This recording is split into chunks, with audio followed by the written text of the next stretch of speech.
So now we're making some beef jerky. Nyt siis pyöräytetään sienikuivurilla kuivalihaa. One of my greatest passions is to be in nature. I like picking mushrooms, fishing and hunting, and make some food from the things I have gathered. On a busy day, one of my ways to relax is to watch hiking and food-related videos. One of those is Eetun völjyssä YouTube channel. In English, it means with Eetu. In one of the episodes, Eetu made beef jerky in his oven.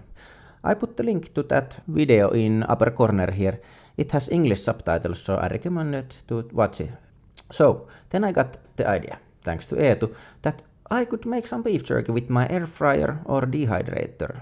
I chose the dehydrator. We Finns call it sienikuivurilla.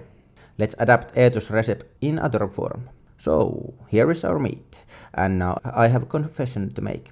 This isn't beef, this is moose meat. It's really lean, low-fat meat and suits well into this purpose. First, let's cut the meat in strips. Thickness of the strip is about 1 centimeter or half an inch.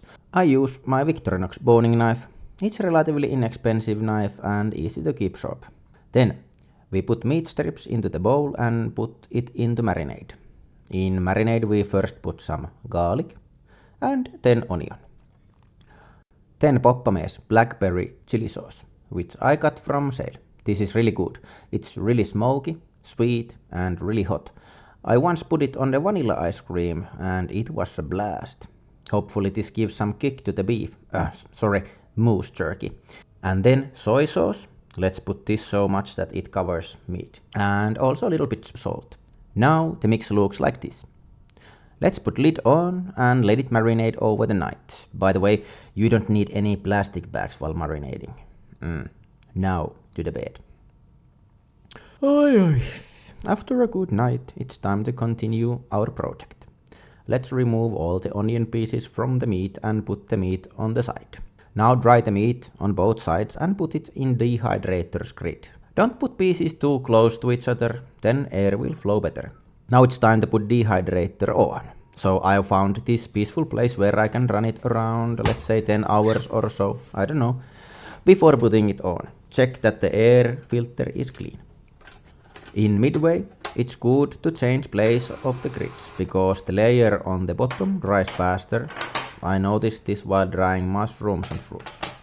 And after 10 or 12 hours, I forgot to look my watch, the result is amazing. Let's make the knock-knock test. Yes, it's dry all right. Now taste test. Yep, perfecto. And now verdict. Meat has quite rich flavor from the soy sauce, but after that, heat of the chili pops into your mouth and tingling sensation covers your mouth. Decent afterburner, I would say. The heat from the chili is not too strong, so while you chew your meat, you can get the gamey flavor. Texture is great. Meat is kinda crispy. You don't have to chew that meat too long in your mouth. I think that I got a bit beginner's luck. The result is amazing. Dehydrator works perfectly for beef jerky and it's easy to use and easy to clean. I will do this again. If you liked the video, hit like and subscribe. Thank you.